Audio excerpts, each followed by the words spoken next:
Have you ever been dismissed, quietly, unfairly, just for telling the truth? As we grow older, many of us know the sting of being overlooked, especially when dignity is mistaken for silence. This story isn't just about a boy and his grandfather.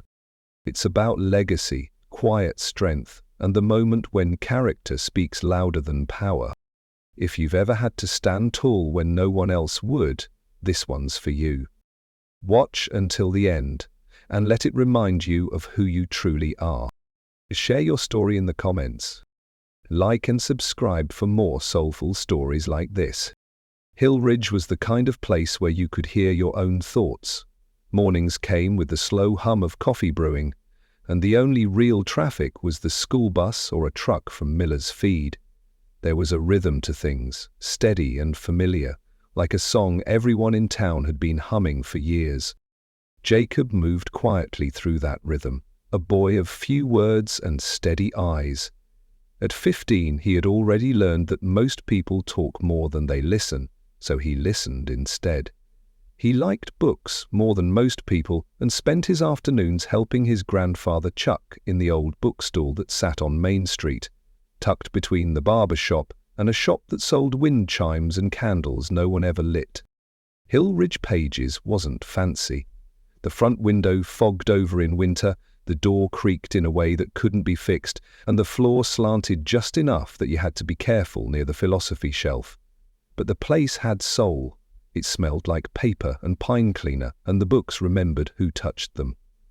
Jacob thought that mattered more than anything. Chuck ran the place like he ran everything else in life, quietly, deliberately, with hands that moved slow but never shook. He wasn't the type to smile wide or talk about the past, but there was something in the way he shelved books or brewed coffee that made people feel like they could stay a little longer. Most in town just saw him as the bookstore guy. What they didn't know was that decades ago he trained security personnel for government agencies overseas. He never spoke of it. Not once. Jacob knew, of course, not from long stories or pictures on the wall, but from small things. The way Chuck noticed when someone reached for the door before it opened, the way he moved toward trouble, not away from it. The coin he kept in his dresser, round and worn, given to him after something in a place Jacob couldn't pronounce. Chuck had given that coin to Jacob once, just for a second, then put it away without a word. At school, Jacob stayed to himself. He wasn't unfriendly, just quiet.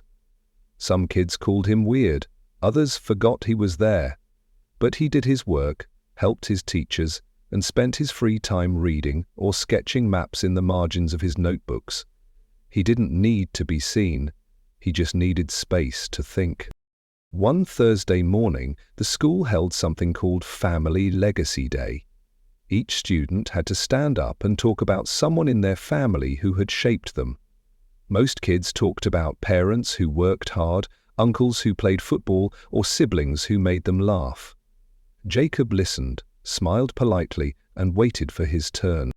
When it came, he stood slowly and looked down at his notes. His voice was soft but steady. He said that the person who inspired him most was his grandfather, that Chuck Walker owned a bookstore but had once helped train federal security teams, that he never talked about it, but Jacob had seen the way he moved, the way he listened. He said his grandfather taught him that real strength was quiet. The room stayed quiet for a second. Then a few snickers broke the silence. One kid near the front whispered something that made his friend laugh too loud. Someone muttered something about comic books. Then a teacher, Ms. Landers, let out a short laugh and said maybe Jacob had a future in fiction writing. It wasn't meant to be cruel, but it landed that way. Jacob felt the heat crawl up his neck. He nodded once, folded his paper, and sat down. The rest of the assembly moved on, but he didn't really hear it. He stared at a spot on the gym floor and stayed still. He didn't cry, didn't speak. Just let the moment pass through him like cold air. That afternoon, he walked straight to the bookstore. He didn't take the usual route past the diner. He didn't stop for a soda. just kept walking, hands in his pockets, trying to keep his breath even. When he stepped inside, the bell above the door gave its usual soft ring. Chuck was behind the counter, sorting through a box of old gardening books. He looked up once, nodded, then went back to work. Jacob dropped his backpack behind the register and pulled up the stool like always. For a while, they didn't speak. Chuck didn't ask how school was. Jacob didn't offer anything. They just sat, side by side, with the quiet around them like a second skin. Eventually, Chuck poured 2 glasses of water and placed one near Jacob's elbow. Then he reached into the drawer under the counter and pulled out something wrapped in cloth. He set it on the counter and unwrapped it slowly. It was the coin. The surface was dull with age, but the edges still caught the light. Chuck pushed it toward Jacob and said nothing. Jacob stared at it, then at his grandfather. He didn't ask why. He didn't have to. Chuck spoke low, almost like to himself. They laughed. Ha! Jacob nodded. Chuck leaned back. Let him. The truth doesn't need a crowd to be real. Jacob didn't respond. He just sat there, the coin warm against his palm. Later that evening, after dinner and dishes and the kind of silence that only 2 people who understand each other can share, they stepped out onto the porch. The sky was turning that soft grey mood that only comes in quiet towns. They sat on the steps, side by side. Jacob still held the coin. Not tightly, not like a trophy, just held it. Chuck didn't say anything more. He didn't need to. And in that quiet, under a sky full of first stars, something settled in Jacob.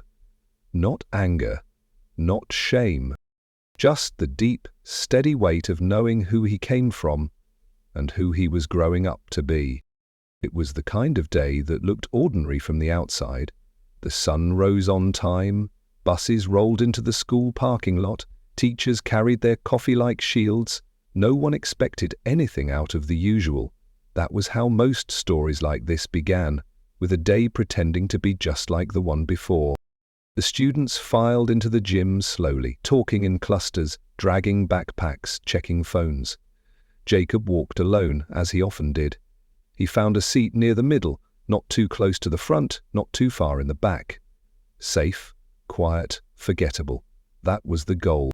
The assembly was about leadership, a monthly series where someone important came to speak. But today the speaker wasn't a guest. It was Mr. Grayson, the principal. The man in the suit with perfect hair and a reputation for running the school like a corporate office. He took the stage with ease, like someone who had practiced in the mirror and didn't mind hearing himself talk. He started with numbers, test scores, new programs, funding partnerships. It was polished and professional. Then he shifted into something softer. He talked about character, about how stories shape our beliefs, about how sometimes young people repeat things they've heard without understanding if they're true. Jacob felt the air shift. Grayson didn't say his name. He didn't have to. He said some stories, while entertaining, don't belong in a serious conversation about leadership, that schools were places for facts, not for fantasies passed down over dinner tables. A few students chuckled, a few teachers smiled politely, but Jacob sat frozen, heat creeping up the back of his neck. He didn't move, didn't blink, just stared straight ahead, his fingers pressing into his knees. Grayson continued. He said leadership starts with honesty, with knowing the difference between legacy and myth. That some people inflate their past to impress others, but the truth always finds a way through. It wasn't a slap in the physical sense, but it felt like one, sharp, public, designed to leave a mark without bruising skin. Jacob sat still as the words echoed through the gym. He could feel eyes on him, even if no one turned to look directly. When the assembly ended, applause followed like muscle memory, the kind people give out of habit, not heart. Jacob didn't clap. He stood and walked out without speaking. The hallways blurred, His ears rang. He needed air. He didn't stop at his locker. Didn't wait for friends. He walked out of the building and kept going, one foot after the other. Past the library, past the church with the chipped bell tower, past the diner that always smelled like burnt toast. He reached the bookstore without remembering the walk. The door creaked open. Chuck looked up from behind the counter. He said nothing. Just watched his grandson step inside like someone returning from a storm. Jacob dropped his bag by the wall and sat on the stool behind the register. He didn't cry, didn't speak, just sat there, hands in his lap, shoulders drawn in like a boy trying to disappear. Chuck walked around the counter, poured 2 glasses of water, set one in front of Jacob and kept the other in his hand. Still, no words passed between them. Then Chuck said, softly, "Did he do it in front of everyone?" Jacob nodded. Chuck sat beside him. They stayed that way for a long time, not speaking, just breathing the same space, letting the silence do the work words couldn't. Eventually, Chuck stood and walked to the back of the shop. He opened the storage room and came out carrying a small wooden box. It was old, carved with a faded emblem on the top. He set it gently on the table and lifted the lid. Inside were papers, photos, a few medals that hadn't seen daylight in years. He didn't speak while Jacob leaned closer, scanning the edges of worn envelopes, creased certificates, and signatures printed in dark ink. Chuck pointed to one document. A letter of commendation from a branch Jacob had only heard mentioned in history class. Another was a certificate of completion from an elite training program dated before Jacob was even born. A black and white photo showed a younger Chuck standing beside men in uniform, all of them looking like they had seen more than they wanted to remember. Jacob didn't know what to say. His mouth opened, but nothing came out. Chuck finally broke the silence. "I didn't keep these to prove anything. I kept them so I'd never forget why I did it." Jacob looked at him, eyes wide. Chuck added, "People will always choose the story that fits their comfort. And sometimes, the truth makes them uncomfortable." Jacob stared at the papers again, then asked, "Why didn't you ever show this to anyone?" Chuck took a breath. "Because it doesn't change people's minds. Only time and truth can do that. And the truth has a way of waiting until it's needed." Jacob sat back, the words sinking deep. He wasn't angry anymore, not in the same way. The sting was still there, but something else had taken its place, something like resolve. He looked at the photo of his grandfather in uniform and thought about the weight of silence. How Chuck never argued with the world to earn respect. He just lived in a way that didn't need explaining. That night, Jacob lay in bed with the box open beside him. The papers stayed untouched, but he looked at each one like it carried a part of something bigger than facts. It was a quiet kind of pride, the kind that doesn't shout, doesn't ask for applause, just exists. He held the coin again, this time not like a question, like an answer. The next morning, when he walked into school, his shoulders didn't slump. He didn't shrink beneath the eyes. He didn't pretend to smile. He just moved forward. Chuck had once said that storms pass, but who you are in the middle of one, that's what matters. Jacob was beginning to understand. Jacob woke to the smell of coffee and the soft creak of the porch screen door. The sun hadn't fully risen yet.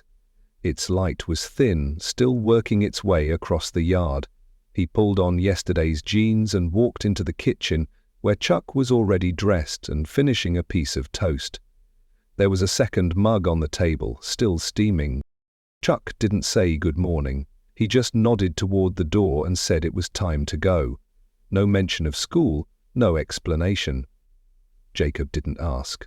He had learned long ago that when Chuck moved early, it meant something was already in motion. They drove in silence, past quiet homes and empty sidewalks. The town was still half asleep. the kind of stillness that made everything feel slightly unreal. Jacob thought maybe they were heading to the school, but Chuck turned left at the intersection and kept driving. 10 minutes later, they pulled up in front of the Hill Ridge Public Library. It was a squat brick building with ivy crawling up one side and windows that hadn't been washed in months. The front steps creaked as they climbed them, and Chuck held the door like he always did, one hand on the frame as if checking for something unseen. Inside, the librarian, a grey-hailed man named Ron, looked up from behind the desk and gave Chuck a quiet nod. No small talk, just understanding. Chuck led Jacob to the back, where the reference section sat, mostly untouched by the usual visitors. He walked straight to a narrow cabinet labeled Government and Civic Partnerships and began flipping through the folders inside. Jacob stood to the side, watching. The way his grandfather moved was careful, not slow, not rushed, just intentional. He pulled out a few manila envelopes, laid them out on the table, and started sifting through dates, stamps, seals. Some pages were yellowed at the corners, others had fine print in faded ink. Jacob didn't speak for a long time. He could feel something happening but didn't know what. He recognized some of the names. Federal education funding, state to local partnership initiatives. One sheet listed a list of authorized programs. One of them was the group Mr. Grayson had boasted about during the assembly.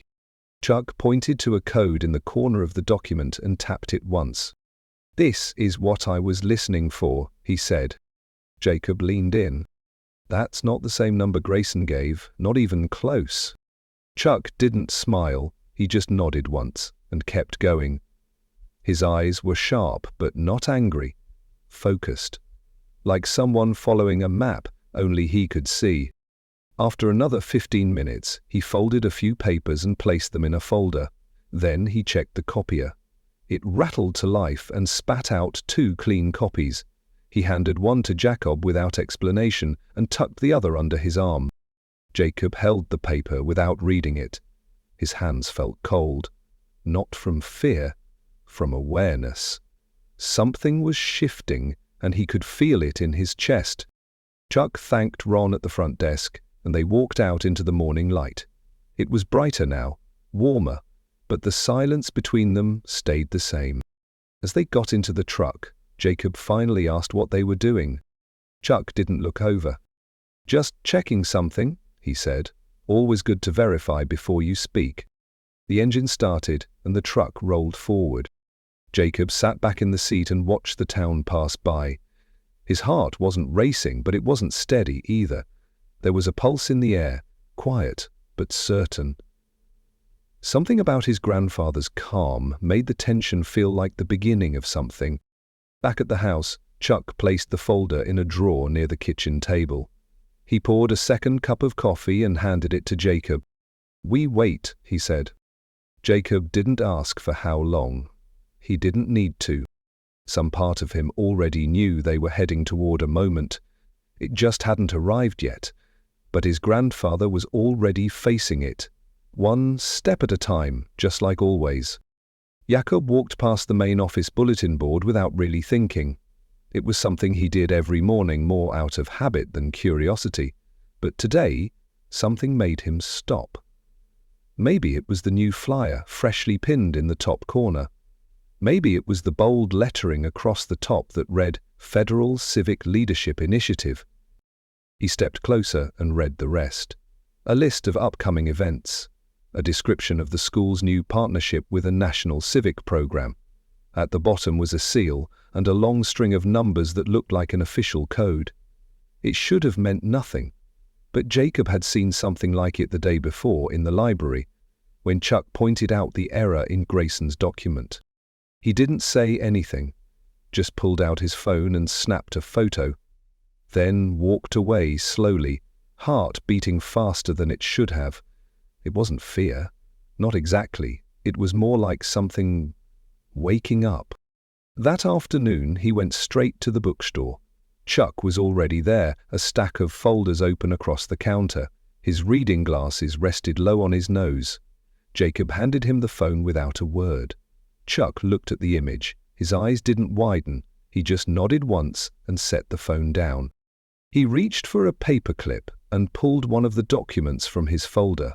It was a list of program identifiers, codes assigned by the actual federal agency that ran partnerships like the one Grayson claimed. Chuck held the flyer image beside the list and tapped the paper lightly. That number doesn't belong to any verified program. Jacob felt the air shift around them, like something invisible had stepped into the room. Chuck said nothing more. He folded the flyer image into the folder and closed it. Jacob sat down on the stool by the counter. His legs suddenly felt heavy. He didn't know what came next, but whatever it was, it had just taken its first step. Chuck moved toward the back room. When he returned, he held a manila envelope. Inside were more documents, some already highlighted, others marked with sticky tabs. He added the flyer image to the stack and sealed it slowly. Jacob didn't speak. He watched every movement, the way Chuck's hands were steady, how he worked without rushing. It reminded him of how people lit candles during storms. Not to panic, just to see clearly. Chuck placed the envelope into the drawer by the register and locked it with a small key. Then he looked at Jacob, eyes calm. "We're close." Jacob nodded. "Closer than we've ever been." The next morning, the flyer was gone from the school bulletin board. Someone had taken it down.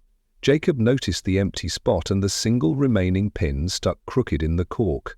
He didn't touch it. He just stood there for a moment, then turned and walked away. He didn't need proof anymore. He had something better, momentum. Something was coming. He could feel it in the quiet. The auditorium smelled like fresh wax and fabric softener. Rows of folding chairs lined the gym floor, perfectly spaced, every seat filled with students, parents, and faculty. The air buzzed with low conversation and the soft rustle of programs being opened and folded. Jacob sat near the front with his classmates. His hands rested in his lap, fingers curled around nothing. He wasn't nervous, not in the usual way, but he felt something coil just beneath his ribs. A hum, like the stillness right before a storm decides which way to turn. The lights dimmed slightly as Mr. Grayson walked onto the stage. His suit was pressed, his posture flawless. He greeted the crowd with a practiced smile and thanked them for coming to celebrate leadership and progress. The microphone caught every syllable, each word landing with confidence, each pause carefully measured. He started with familiar phrases: commitment to excellence, future of education, investment in tomorrow's leaders. Then he shifted. He spoke of recent partnerships with federal agencies that recognize the school's outstanding development programs. He named national organizations with long titles, cited grant codes and leadership standards. None of it stumbled. Jacob watched him closely, not the words but the delivery.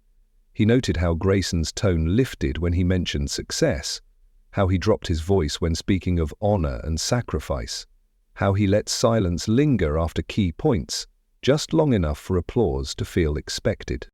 There was clapping, soft but present, the kind people offer when they aren't sure what they're applauding. Parents nodded. A few teachers exchanged glances but didn't speak. The room held its shape, but something inside it had started to lean. Chuck sat in the second row near the aisle. He didn't move. His face was unreadable. One hand rested on his knee, the other held nothing at all. He watched the stage without blinking. Grayson continued. He said this school stood as a model, that leadership didn't come from noise but from quiet influence, that honor meant stepping up when others sat down. Jacob heard those words and felt a flicker of something colder than anger. Chuck's eyes didn't shift, but his jaw moved slightly, enough for Jacob to notice, enough to say the time was near. Grayson closed his speech with a flourish, a call to character, a reminder of legacy.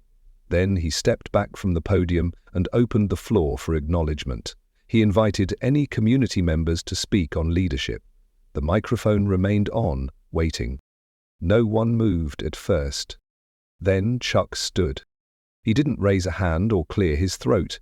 He just rose from his chair, slow and certain, and walked toward the steps at the side of the stage. There was no sound, but the faint scuff of his shoes on the wood floor. Grayson's smile thinned. He adjusted his tie and looked down, trying to read Chuck's face. Jacob leaned forward, heart pounding. Chuck didn't look at Grayson. He stepped onto the stage with the kind of presence that didn't need introduction. The auditorium fell still, not silent from respect. Silent because something in the air had changed. Chuck didn't speak right away. He walked to the center of the stage and turned to face the audience. His eyes swept the room slowly, not to command attention, but to acknowledge it. He held nothing in his hands, no notes, no speech, just the weight of his presence. Then, after a pause, he reached into the inside pocket of his jacket and pulled out a folded sheet of paper. The paper was worn at the corners, but the print was clear. A list of official codes. The same list from the library, copied and marked. He held it up, not toward the crowd, but toward Mr. Grayson. "You used a code that doesn't exist," he said. "And you used a seal that belongs to a real program, but not to this school." He let that sink in, his voice steady. Grayson shifted on his feet, his smile flickered. He glanced toward the side curtain, as if someone off stage might help. Chuck took a small step closer. Not aggressive, just precise. "I've worked with the people who run those programs. Real partnerships have oversight. Real ones don't vanish when you ask questions." He folded the paper again and placed it on the podium. The audience stayed quiet. No movement, no coughs, just a slow awareness settling into the room. Chuck turned to face the crowd. "Leadership isn't about what you say when the lights are on. It's about what you protect when no one's watching." Then he looked directly at Mr. Grayson. His voice didn't rise, it dropped, just enough for the weight to land where it needed to. "You never earned their trust." 5 words. The kind that didn't shout, the kind that didn't need an echo to be remembered. Grayson's face paled slightly, his hands tightened at his sides. He opened his mouth, but no words came out. A ripple moved through the students. Not laughter, not shock, just a quiet shift. A few looked at Jacob. Others leaned back in their chairs like they were seeing the room for the first time. Chuck stepped down from the stage. He didn't look back. He didn't say another word. The crowd didn't clap. They didn't need to. The silence said enough. As he returned to his seat, Jacob's chest felt strange. Not like pride, something steadier, like the truth had finally found its place in the room and decided to stay. Grayson remained frozen at the podium. He tried to continue, but his voice caught in his throat. The rest of the ceremony felt thin, like paper left in the rain. But something real had been said, and no one could take it back. By the next morning, people weren't talking about the leadership ceremony, they were talking about what happened at the end of it. The hallway whispers came in slow at first, students asking each other if what they heard was true. Did Chuck really call out the principal in front of everyone? Did he really say those words? The video surfaced by lunchtime. It wasn't flashy or edited, just a student's shaky phone footage that caught Chuck standing still under the stage lights. It was clear enough to hear his voice, clear enough to see Grayson freeze. By last period, half the school had seen it. The other half had heard about it. Teachers walked the halls more quietly that day. No one mentioned the assembly on the loudspeaker, but the silence had changed shape. It no longer belonged to fear. After school, 2 seniors stood by the cafeteria doors and talked openly about something they'd never dared bring up before. One said he'd been told to exaggerate a club's membership numbers so the school would qualify for a local grant. Another said she had been warned not to speak out about a teacher who cut her from student council without explanation. That night, a post went up on social media. It was short. A student named Hallie had written, "Maybe trust starts with being believed." Below it was a still image of Chuck walking down the stage steps. The next day, more stories followed. Anonymous ones, screen-captured text messages. Parents began asking questions. A teacher submitted a formal concern to the district. Grayson stayed in his office. He cancelled a staff meeting and had the secretary read morning announcements. No one saw him in the halls. Jacob noticed something small that morning. When he stepped into first period, the teacher looked up, met his eyes, and nodded once. She didn't say anything, but that nod felt like an apology, or maybe an acknowledgement. Either way, it settled something. At lunch, a few students invited Jakob to sit with them. They didn't ask about his grandfather. They didn't ask about the video. They just made room. And for the first time, Jakob didn't hesitate. Later that week, a local paper published an article. The headline wasn't dramatic. It read, "Questions raised about Hillridge Grant Program." The article didn't mention Chuck by name, but it quoted one student calling him a man who stood up with nothing but the truth in his hand. Chuck never saw the article, or, if he did, he didn't say. At the bookstore he moved like he always did, sorting deliveries, wiping down shelves, brewing coffee in the corner. He didn't act like someone who had shifted the air in an entire town. When Jacob mentioned that people were talking, Chuck just said, "Let them. Truth has legs. It'll walk without us." By Friday, the school board announced a review of all external partnerships. Grayson didn't show up to the faculty meeting. An assistant principal led it instead. She looked nervous, but didn't try to fill the space with noise. In homeroom, someone passed Jacob a note. It just said, "Thanks for not backing down." He didn't recognize the handwriting. That somehow made it feel more real. During the weekend, more parents visited Hillridge pages. Some stopped in for a book. Others just lingered by the counter. One man said he'd seen the clip and hadn't felt that kind of truth in a long time. Chuck didn't respond with much, just a nod and a receipt. But Jacob noticed the way his grandfather's hand paused on the counter after each of those moments, like he was holding something without needing to show it. By the start of the next week, the shift had settled into something quieter. Not excitement, not anger. Something closer to clarity. Students walked a little taller. A few teachers opened their doors more often. And Jacob felt something he hadn't in months. He felt seen. Not as the boy with the bookstore grandfather, not as the quiet kid in the back row, just as someone who hadn't let go of the truth. In the hallway outside his English class, a younger student walked up and asked if he could borrow a book Jacob had mentioned once. Jacob said sure, and as he handed it over, he realized his hands weren't shaking. That night, Chuck and Jacob sat on the porch as they often did. The sun was low, the sky soft and fading. Jacob turned to him and said, "I think they're starting to understand what real leadership looks like." Chuck didn't smile.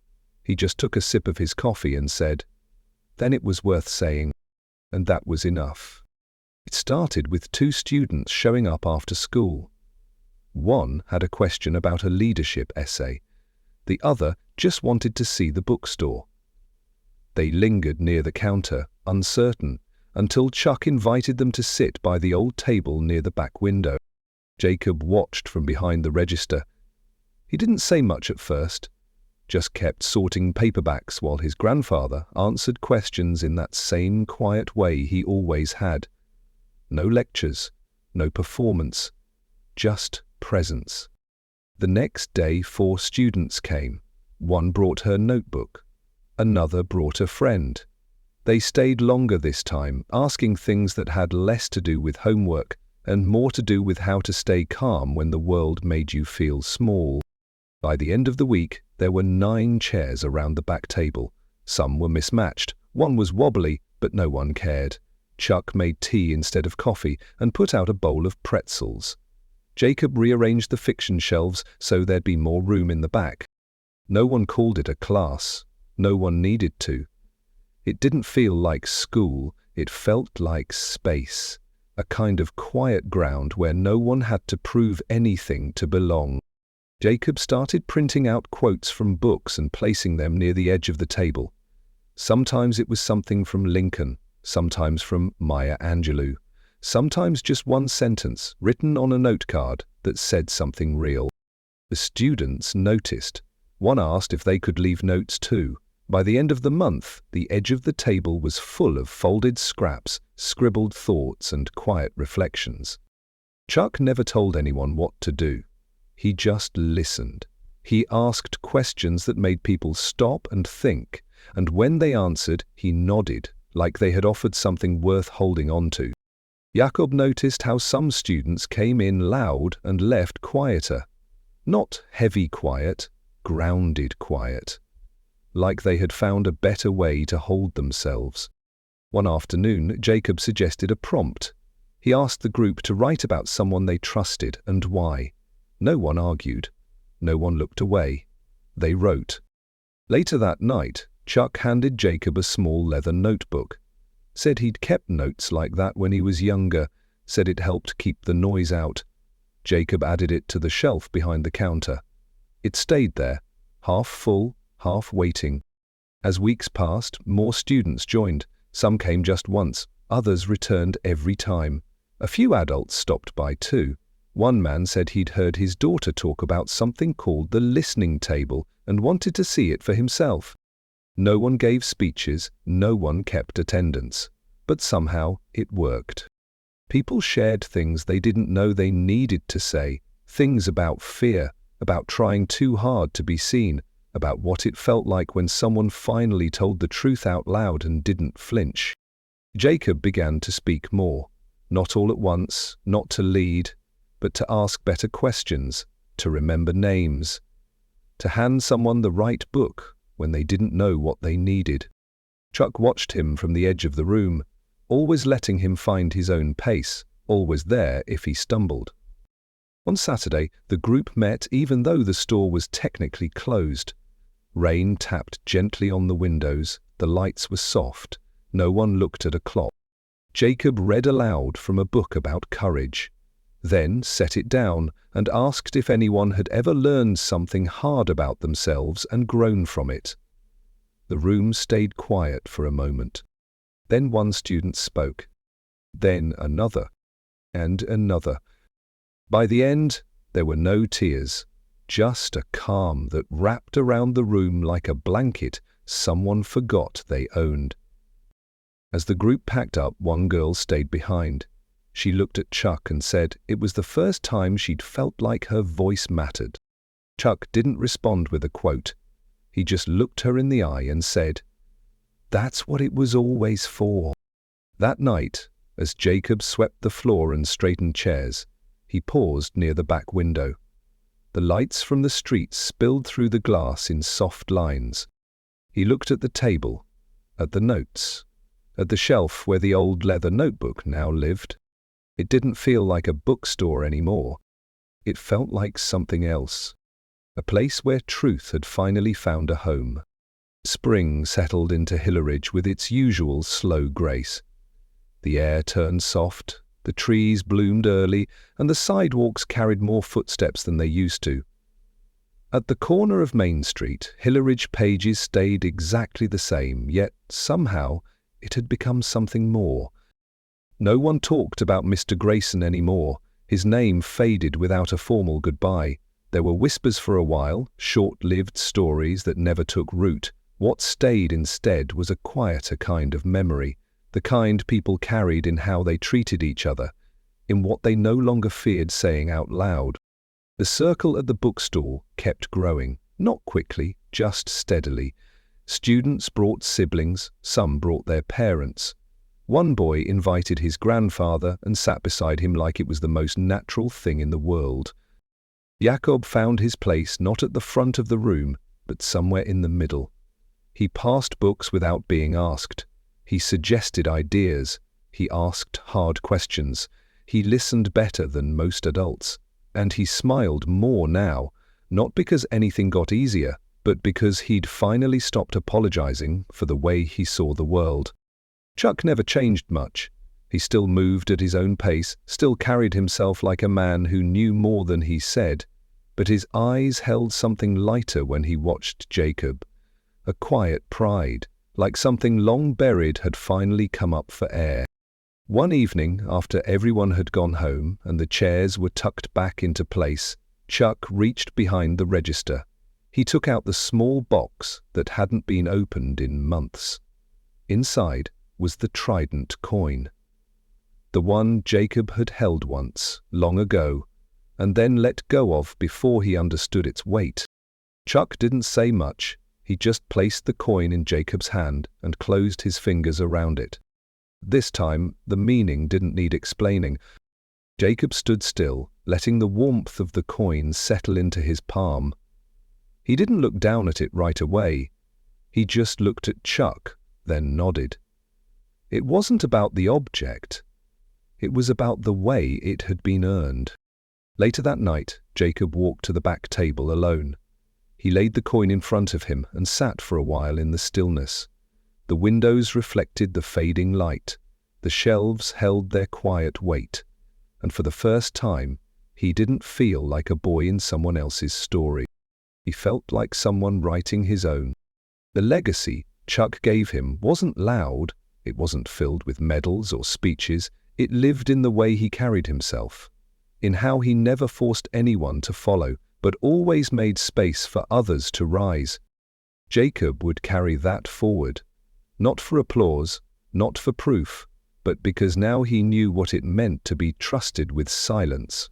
He closed the shop a little later than usual that night, locked the door, turned off the lights, then paused at the threshold, letting the quiet hold for just a second longer. Outside, the street was empty, but Jacob smiled to himself. Some kinds of leadership don't need an audience. They just need someone who chooses to show up, even when no one's watching.